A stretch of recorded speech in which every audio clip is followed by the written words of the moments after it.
मार्गशीर्ष महीना शुरू हो चुका है और कृष्ण पक्ष की सप्तमी को माता लक्ष्मी के व्रत का पहला गुरुवार है। इस दिन भक्त माता लक्ष्मी की विधिवत पूजा करते हैं और महालक्ष्मी व्रत कथा का पठन एवं श्रवण करते हैं। श्री महालक्ष्मी व्रत कथा का श्रवण और पठन करने से दुख दारिद्र्य दूर हो जाता है। श्री महालक्ष्मी माता की कृपा से सुख संपत्ति ऐश्वर्य प्राप्त होता है, मन की इच्छा पूरी होती है। श्री महालक्ष्मी माता के अनेक रूप तथा नाम हैं।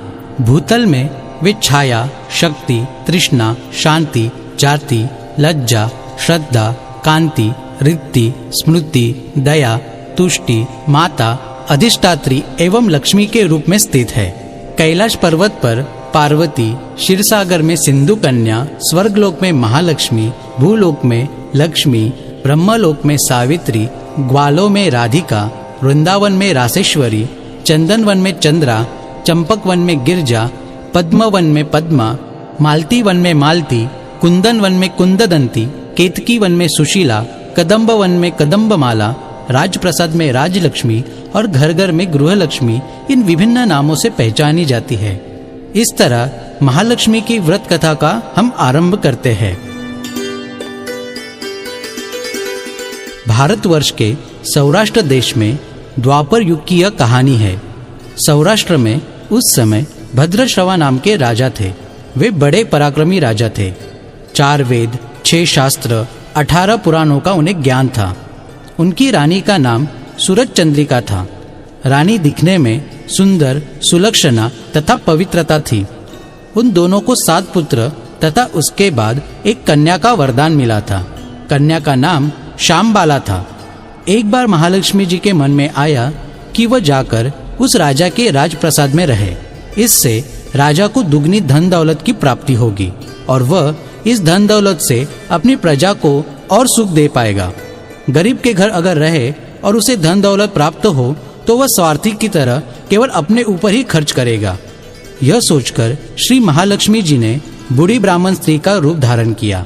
हाथ में लाठी लिए लाठी के सहारे वे रानी के द्वार तक पहुंची।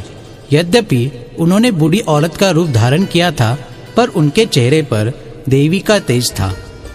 उन्हें देखते ही एक दासी सामने आई। उसने इनका नाम, धाम, काम, धर्म पूछ डाला।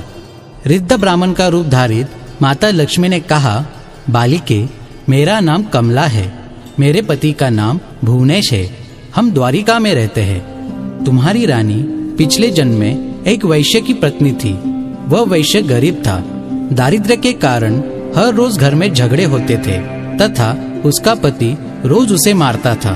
इन बातों से तंग आकर वह घर छोड़कर चली गई तथा जंगल में खाली पेट भटकने लगी। उसकी इस दुर्दशा पर मुझे दया आई। तब मैंने उसे सुख संपत्ति देने वाली श्री महालक्ष्मी की कथा सुनाई।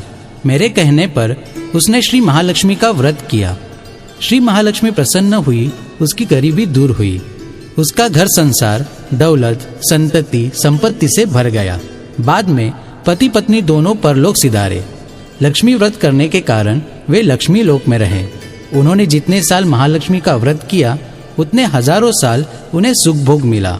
इस जन्म में उसका जन्म राजघराने में हुआ है, परंतु वह श्री महालक्ष्मी का व्रत करना भूल गई है। उसे यह याद दिलाने मैं यहाँ आई हूँ।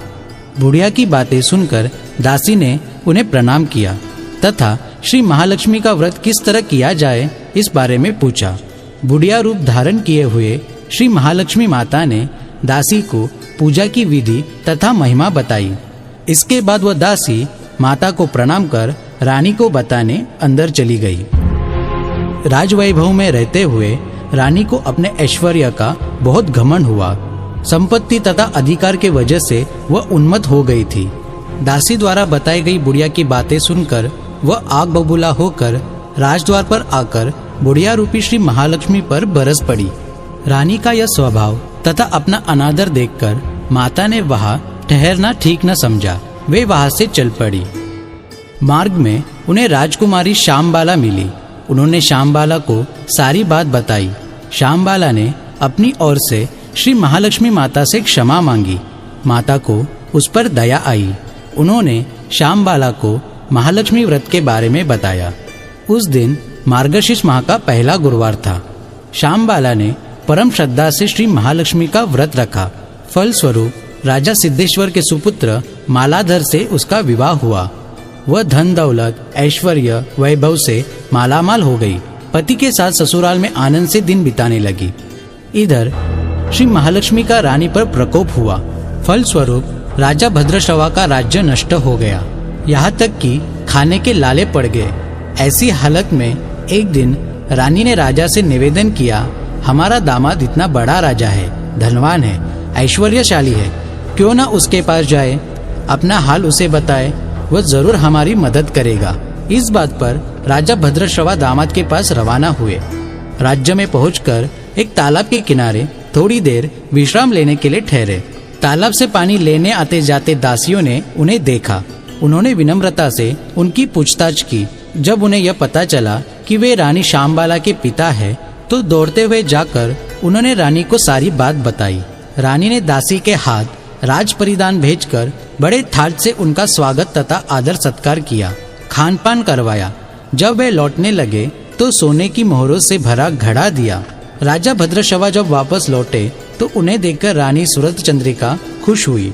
उन्होंने सोने की मोहरों से भरे घड़े का मुंह खोला तो उसमें धन के बदले कोयला नजर आया। यह सब श्री महालक्ष्मी के प्रकोप से हुआ। इस प्रकार दुर्दशा में और कई दिन बीत गए। इस बार रानी स्वयं अपनी कन्या के पास गई। वह दिन मार्गशीर्ष माह का अंतिम गुरुवार था। श्यामबाला ने श्री महालक्ष्मी का व्रत किया, पूजा की, अपने माता से भी व्रत करवाया। इसके बाद रानी अपने घर आई। श्री महालक्ष्मी का व्रत रखने पर उसे फिर से अपना राजपाट, धन दौलत, ऐश्वर्य प्राप्त हुआ। वह फिर से सुख शांति आनंदमय जीवन बिताने लगी। कुछ दिनों बाद राजकन्या श्यामबाला अपने पिता के घर आई। उसे अपने घर देखकर सूरतचंद्रिका को पुरानी बातें याद आई। यही कि श्यामबाला ने अपने पिता को घड़ा भर कोयला दिया था और उसे तो कुछ भी नहीं दिया था। इसी कारण श्यामबाला को पिता के घर आने पर उसका कोई आदर तिथ्य नहीं हुआ, बल्कि अनादर हुआ। पर उसने इस बात का बुरा नहीं माना। अपने घर लौटते समय उसने पिता के घर से थोड़ा नमक ले लिया। घर लौटने पर उसके पति ने पूछा, अपने मायके से क्या लाई हो? इस पर उसने जवाब दिया, वहाँ का सार लाई हूँ। पति ने पूछा, इसका अर्थ क्या हुआ? श्यामबाला ने कहा, थोड़ा धीरज रखे, सब मालूम हो जाएगा। उस दिन श्यामबाला ने सारा भोजन नमक डाले बिना बनाया और परोसा। पति ने जब खाना चखा तो सारा खाना नमक बिना था, इसलिए स्वाद न आया। फिर श्यामबाला ने थाली में नमक डाला, इससे सारा भोजन स्वादिष्ट लगने लगा। तब श्यामबाला ने पति से कहा, यही है वह मायके से लाया हुआ सार। पति को उसकी बात सही लगी। फिर वह दोनों हंसी मजाक करते हुए भोजन करने लगे।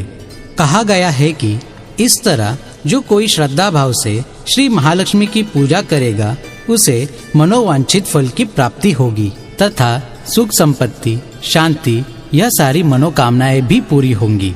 परंतु यह सब प्राप्त होने पर माता की पूजा को भूलना नहीं चाहिए। हर गुरुवार को व्रत पाठ अवश्य करना चाहिए।